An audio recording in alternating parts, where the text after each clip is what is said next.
nous sommes ici dans le cadre d'une activité que nous avons prévue dans la mise en œuvre de notre projet qui fait partie des activités communautaires que nous avons appelées les causeries villageoises.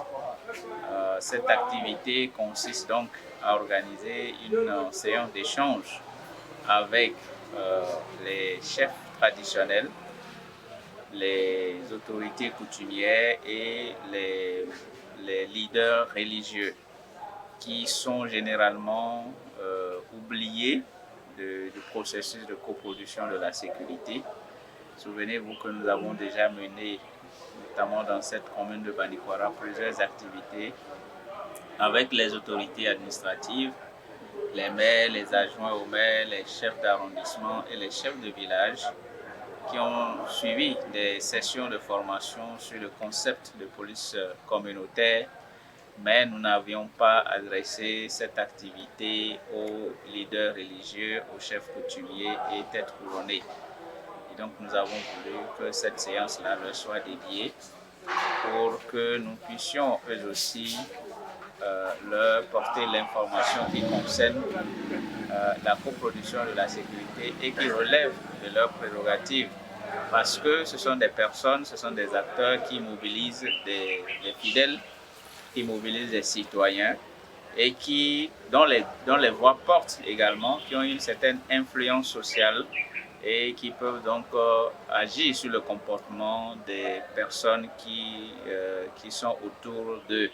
Donc c'est pour cette raison que nous sommes là pour porter cette information, pour dire que autant le maire, autant le CAO, autant le chef de village doivent participer à la coproduction de la sécurité, autant eux qui sont des leaders religieux, des leaders communautaires, ils doivent également participer à cette coproduction de la sécurité avec la police pour que de manière efficace nous puissions assurer la quiétude des populations, parce que sans cette quiétude-là, aucune action n'est possible.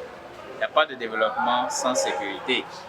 Et la sécurité, disons, c'est la base de toute action de développement. Et pour cela, nul n'est de trop pour contribuer donc à la production de cette sécurité-là. On ne doit plus désormais, en tout cas avec le concept de police communautaire adopté par l'État béninois à travers la création de la police républicaine, ce concept-là nous impose, nous en tant que citoyens, à quel niveau que nous nous trouvons, de contribuer donc à la coproduction de la sécurité par la production de l'information, par la production du renseignement au profit de la police pour que la police puisse jouer efficacement son rôle. Donc voilà le cadre dans lequel cette mission est organisée et je peux vous dire que nous sommes entièrement satisfaits de deux points de vue. D'abord de la participation massive de la population. Nous avons reçu plus que prévu de participants. Et ensuite, la qualité des interventions montre quand même que le message est passé et nous avons bon espoir que les recommandations qui ont été formulées à l'issue de cette session d'échange vont être mises en œuvre. Les autorités coutumières ont pris des engagements et nous espérons que ces engagements-là seront suivis, seront mis en œuvre pour que la commune de Banikwara soit une commune sécurisée.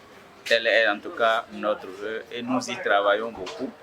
Nous avons également entendu le message de l'autorité qui souhaite que le projet ne s'en arrête pas là et que le projet puisse participer aux différentes actions qui vont être programmées d'ici là.